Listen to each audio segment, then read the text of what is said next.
New Garnier Men Acno Fight Gentle Cleanser. ये है gentle on skin, tough on pimples.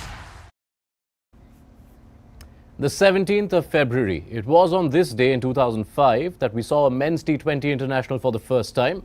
Australia were victorious that day in a game against New Zealand that's more remembered for its laughs than it is for its scores.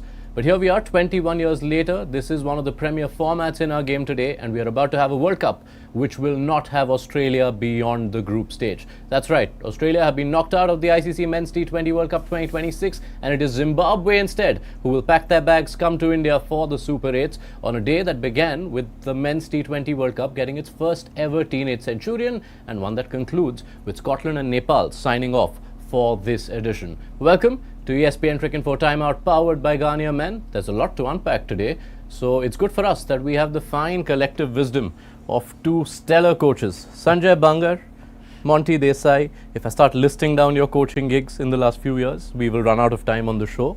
So instead, good evening to you. Good evening. Have paths aligned in the past?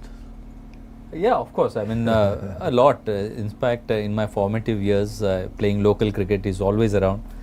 So we are supposed to catch up, but it's courtesy Cricket Info that we are going to have a nice time, maybe of 2-3 hours to talk over various cricketing issues. Yes, the pleasure is ours. We take great pride in getting people together. Great timing. I mean, that's perfect for me as well. I've been kind of reaching out to Sanjay a couple of times, but this was a pleasant surprise for me today. There you go. Monty last week made his Cricket Info debut. He was joined by Akash Chopra that evening. Now this reunion has happened, so let's strap in for a fine evening. Looking forward to this.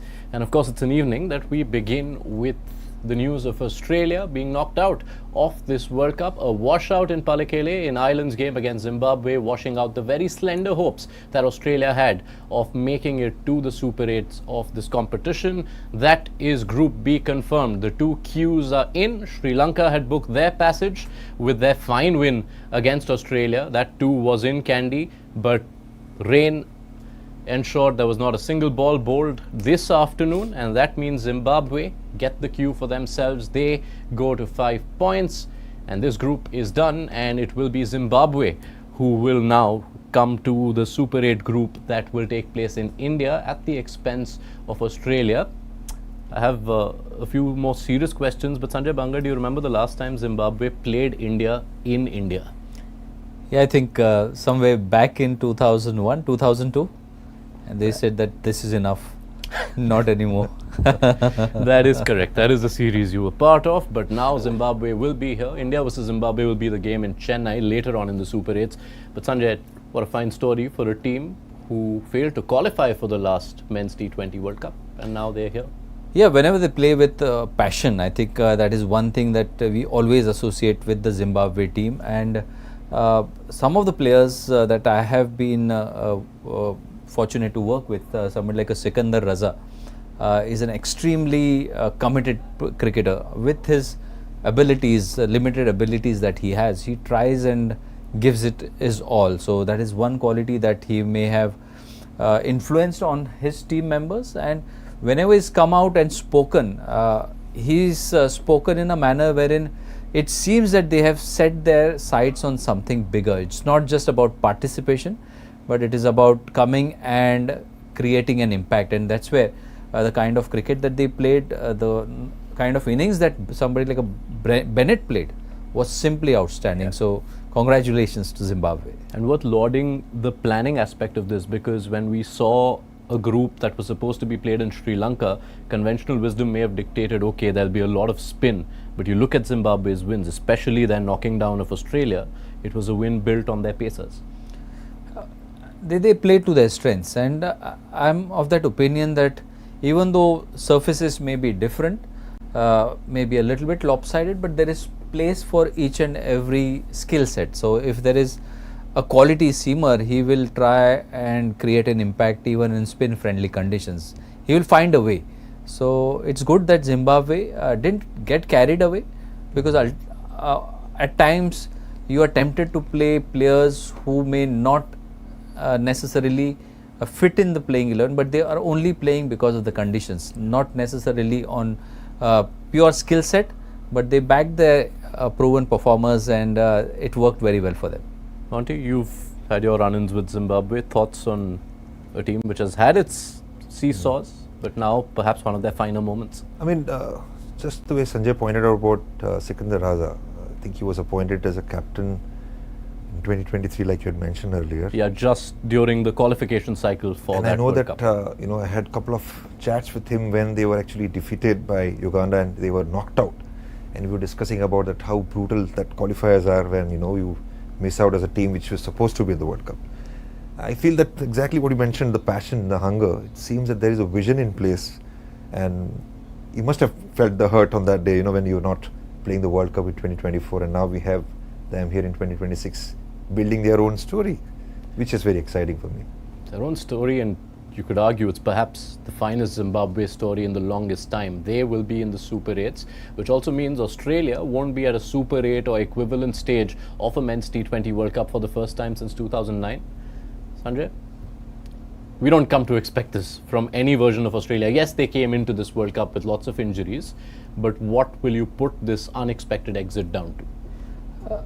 I think maybe they are not probably prioritizing T20 cricket as much as they prioritize Test cricket.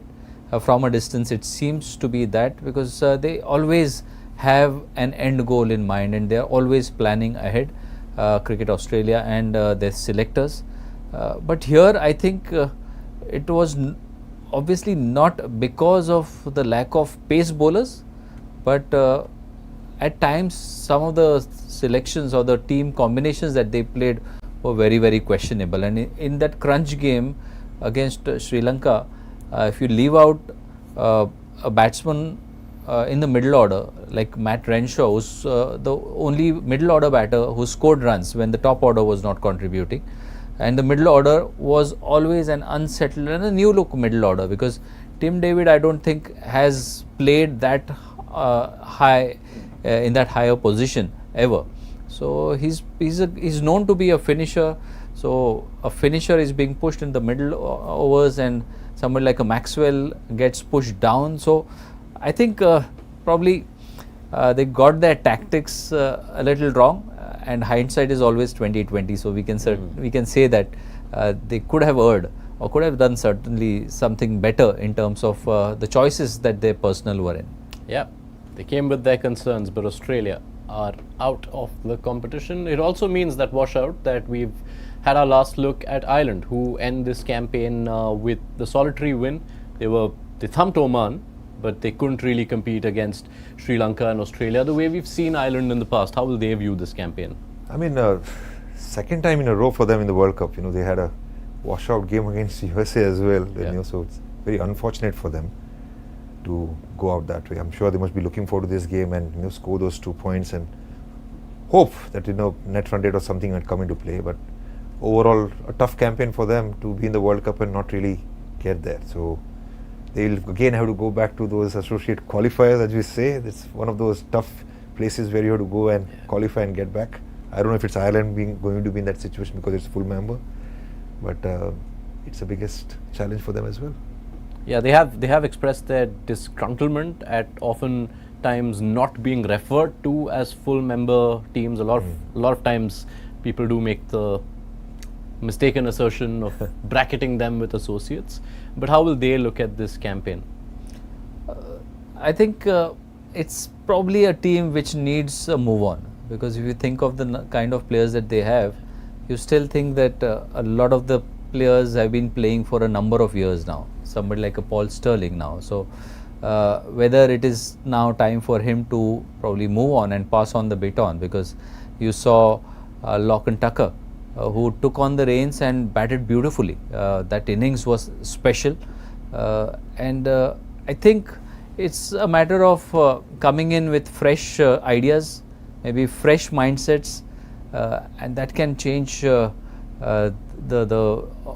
entire outlook of the team. So they may have done a lot of things, that particular group of players may have done a lot of things, maybe won the test status, but there is a time, and sports is such a field that there is always a shelf life associated with you. So when it's your time, you have to probably move on and give the younger lot a chance to make a name for themselves. Yeah, Paul Sterling has been a constant. He's been at every men's T20 World Cup since 2009. This was his 9th on the trot. We'll see what version of Ireland we get the next time around. They'll, of course, first focus their attention on the men's ODI World Cup qualifying cycle, which is for 2027. Earlier in the day, though, we had New Zealand complete their group stage campaign with a 3rd win as they got past Canada. A thumping win, but it was a morning at Chepauk that belonged to Yuvraj Samra, who's become the first teenager to hit 100 at the men's T20 World Cup, also the first associate batter with 100 in this competition. He lit up proceedings, but Canada had a bit of a blip from a strong position of 116 for no loss after 14. And New Zealand, when they started their chase, their in-form openers fell early, but then Glenn Phillips and Rachin Ravindra just took into the Canadian bowlers and eventually saw New Zealand home with nearly 5 overs to spare, chasing 176.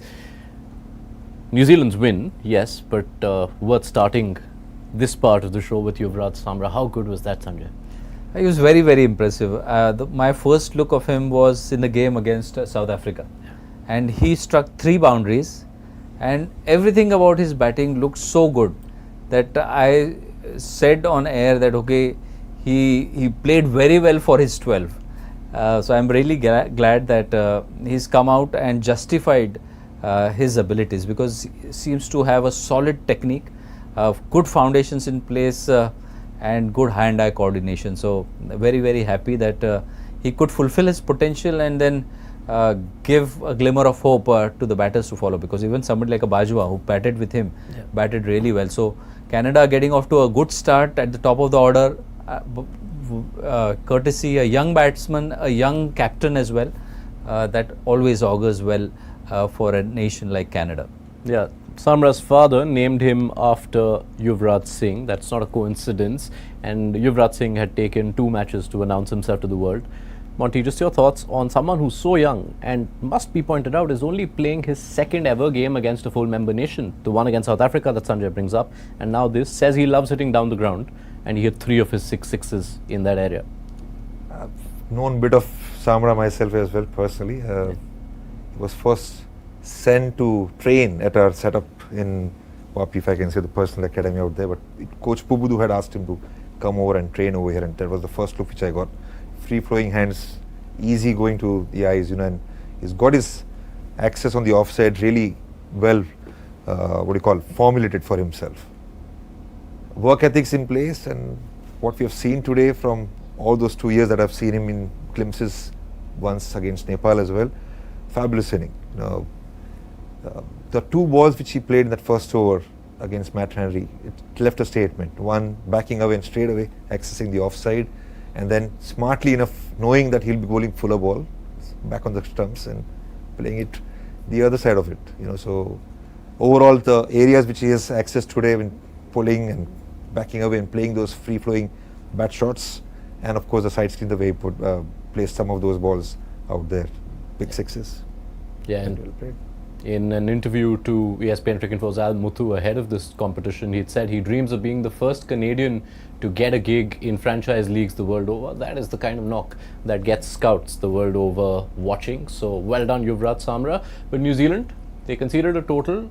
On the batting front, the runs for Phillips and Rachin Ravindra, who were the 2 batters without a score so far, will be relief for them. Will be a relief for sure, because if you look at the entire makeup of the team, no Tim Saudi, no Trent Bolt, for a first time probably not playing, either of them not being part of the T20 setup. So this is probably a New Zealand attack which is doesn't give you that confidence that this is a strong bowling attack. And no Sodi, no Santner in this game as well. Which means that the likes of Glenn Phillips ends up bowling a lot of overs. So I think overall, if your batting is really going well, Tim Seifert, Finn Allen and Glenn Phillips now stepping up and scoring runs consistently. Rachin Ravindra, who is within the New Zealand cricketing circles not considered to be a T20 player, or probably not have understood the way T20 has to play as far as most of the guys whom are associated with New Zealand, what they say about him is concerned. So it's always good that those talented players are coming through and understanding the tempo of T20 cricket as well, and doing so well. So it starting to flourish in this particular format. So batting is a strength for New Zealand in this particular World Cup. Can't say the same about their bowling. So is that a concern then? Because identical scores they've conceded in the 2 games against the associates were really taken apart by South Africa in the 1 game they played in Ahmedabad. Now that they move to Sri Lanka, bowling a concern? Bowling is a concern, but if you think that if they are moving to Sri Lanka, it can be a little bit of a blessing for them, because now they can bring in an Ish Sodhi, they can get a few overs of Glenn Phillips as well, and Rachin Ravindra is always an option, and if Santner is fit, then they end up having 4 spin options along with a couple of seamers that they will always have. So going to Sri Lanka will give a little bit of an edge to their bowling. All right. I think they will have to revisit their bowling plans. It looked like there were no plans in place and the skills weren't really there, when you talk about the pitches that they played in India. But like you said, in Sri Lanka, maybe it might work out in their favour as well.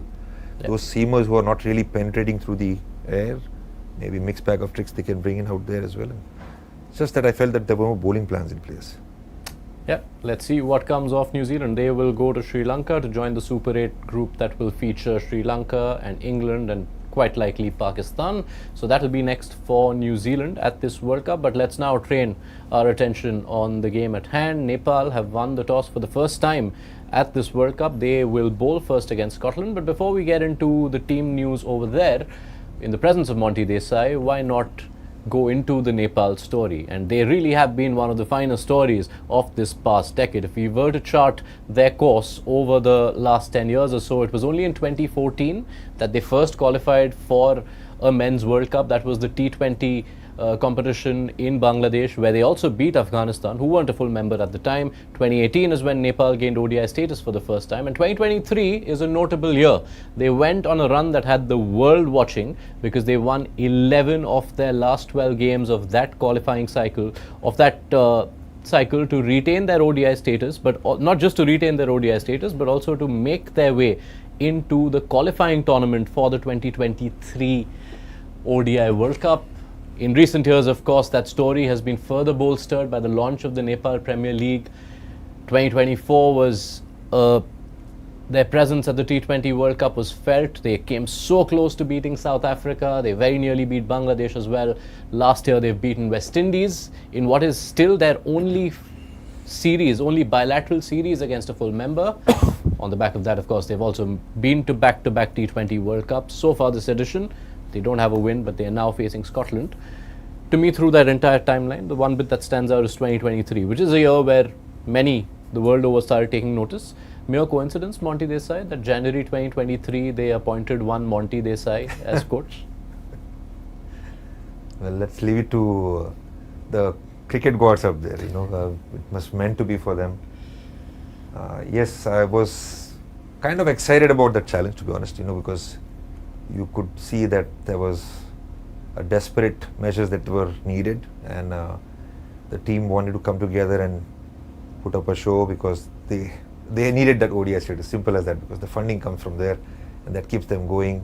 Most of the players depend on that stipend, or now actually a full year contract where they get some kind of salary in place.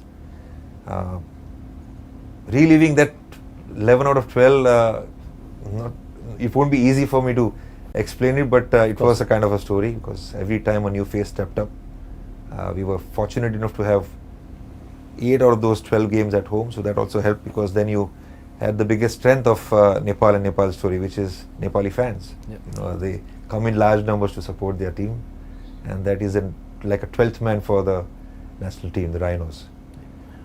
3 years in a row, constant visibility has really helped them, because when you get a platform and you're able to, like they had a debut against India as well in Asia Cup. That was one of the things that we were looking for. They played against Pakistan and India in Asia Cup. They had only dreamt of that before that. They played against West Indies in World Cup qualifiers in Zimbabwe. They've only seen them on television, so when you suddenly face them in a game, that was unreal for them as well. So it's been a constant story building for them as well. The efforts that I think everyone puts in, not just the players but the management as well. There's a bit of stability there as well with Paras Khadka coming in as a secretary. It's been a wonderful journey so far. And today, in World Cup campaign, they have the last game.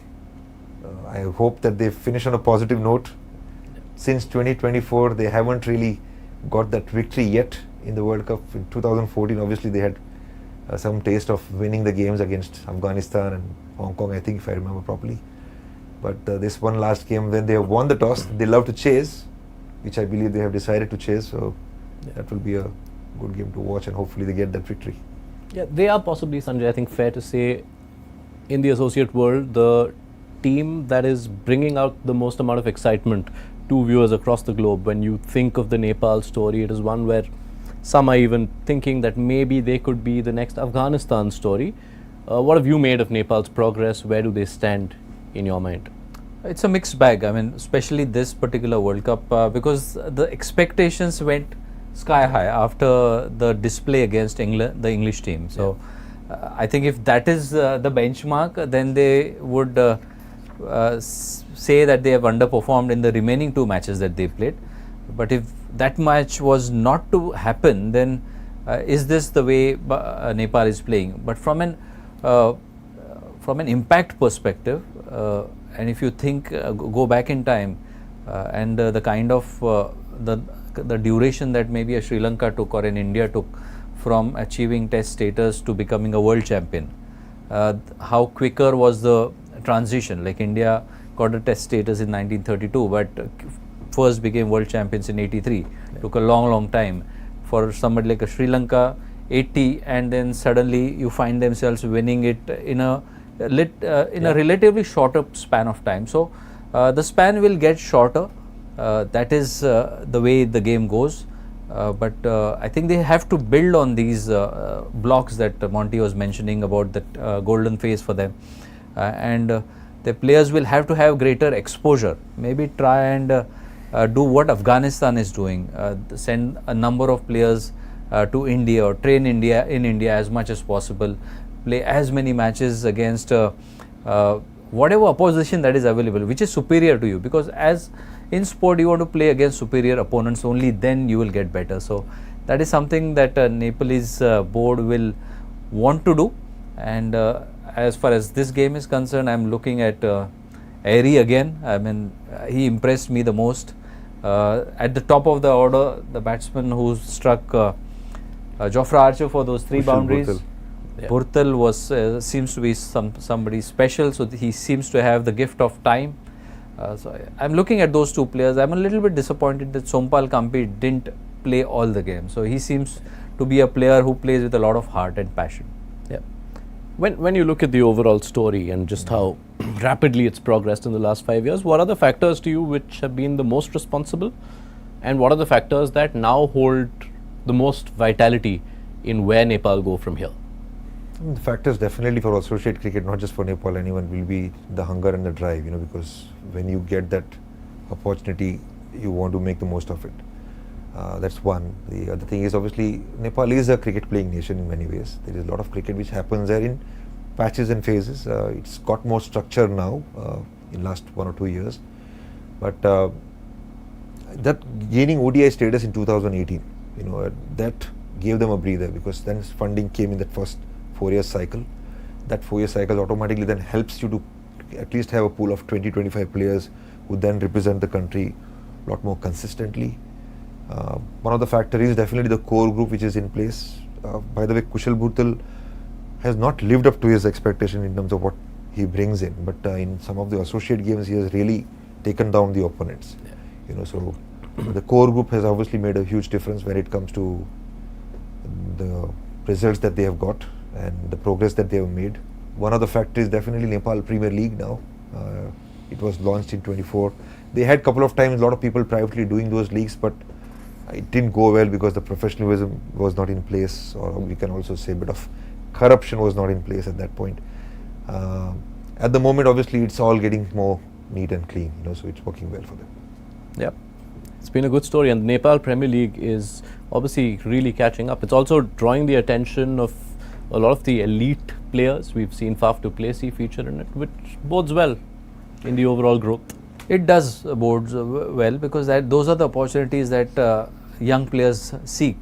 I mean, you think of the progress of any young player, and if you speak to him and you can understand the kind of impact playing with or rubbing shoulders with a player who's played international cricket for 5, 7, 10 years or whatever the length of time could be, because you understand how their mind ticks, how they prepare, what needs to be done in terms of sacrifices. So it's not necessarily, because cricket in our countries is learned by a lot by actually going and playing, but you can also make a lot of impact, or your learnings do get accelerated by the amount of time that you spend with seasoned cricketers. And that's what the culture is about. Maybe the club culture in England or Australia, wherein you can just bump into maybe a test cricketer and he'll sit next to you and says that, okay son, this is the way it has to be done, and suddenly you think that, okay, they are not thinking anything differently than what I am thinking. So suddenly the mental gap narrows down, and you start to believe that you can also achieve what they have achieved. So it's that confidence, it's getting over that inferiority complex.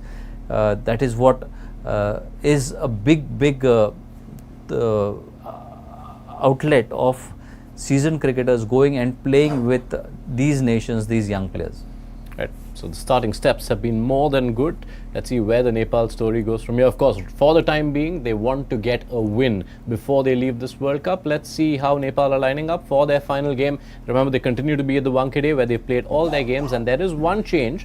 Karan Casey, usually a lock-in in all Nepal 11s, he is not part of the side, and Sundeep Johra comes in. Monty? Interesting change. I would have preferred Sandeep Johra coming in for Arif Sheikh and still keep Casey Karan, because under the lights he's even more effective. So I don't know what's thought over there, but we leave it to the leadership group in the campaign. Yeah, they have opted to bowl first after winning the toss. Let's just confirm how Scotland are lining up. They, I believe, are unchanged from the side that took on England last. And if it weren't for a few misfields, they were actually giving England a decent run for their money, Sanjay. They were, and they'll have somebody like a George Munsey to come up and play innings of substance, because he's been a little bit under the par. Richie Barrington, I want to see Brendan McCullum as well, who is threatening to make a mark, but still has not given that finishing touch. So I'm looking forward these players probably for the last time in this World Cup. Yeah, Brendan McCullum is one of Scotland's most well-renowned players, and he's yet to spark this World Cup to the extent that he may have wanted to. There is a similar case in the Nepal camp, and that's who we have the spotlight on. This is time for our match-ready face with Garnier Men Acne Fight Gentle Cleanser.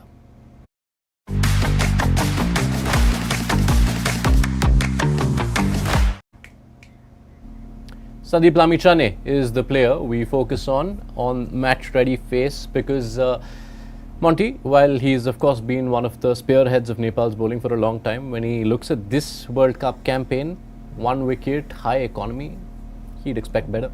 Yeah, I'm sure he must be disappointed himself. The Nepal team depends on him. He's one of their most prolific cricketer, successful in T20, probably the highest wicket taker, and he's got a good strike rate when he picks up wickets. So I hope that he finishes well. He has a good number against Scotland, if I'm getting it right. He's done well against Scotland, so obviously he knows how to bowl to them and want to finish on a good note for sure. What's going wrong for him in this tournament? You need runs on the board to defend targets. So if you're scoring 120s, then bowlers also try and do things, maybe try extra to maybe create those impacts or create those breakthroughs. So I think it's up to the batters to, if they can put up a good score and the opposition is under pressure, then they will also make those mistakes which a spinner is hoping for. And if a spinner can get a good enough target to defend, then you can certainly see Lamichhane having a good night tonight. Yeah, I think it's a fair point, because in first game when they bowled first, Sandeep did bowl very well. Yeah. So again their bowling first didn't quite work out in his favour. Yeah, that was the game against England where they came so close. And Scotland is, as you point out, an opponent he'd be happy to see. The last time they met, he took 4 for 11 in a low-scoring game. Low-scoring game, a tight game, and also he finished with the bat, if I'm recollecting. Yes, he did. There are a lot of those stories where those final winning runs are actually with KC and Sandeep in many games, but we are not having KC here. Yeah. Hopefully Sandeep has a good day today. Yeah, so Sandeep Lamichhane, let's see how he goes in this final turnout for Nepal against Scotland. Very few games played between these sides. They've only met twice in this format. Both those came last year and they've split a win each, which means it's a very hard game to call and to predict, which means Sanjay Bangar, you are the king of predictions. Tell us, what do you think this first innings total will be from Scotland? First innings score, I think Scotland under 160. I don't see them scoring in excess of 160, and Nepal chase this down. Right? He said it and I will just gladly take that. I really want Nepal to win this one. All right, so we leave it there. Monty, Sanjay, thank you so much for your fine company. These gentlemen will continue to be with us through the rest of this evening. There are more stories around Nepal and Scotland to dissect, so be sure to join us. We'll be back next at the end of the Scotland innings on ESPN Cricket for Timeout, powered by Garnier Men.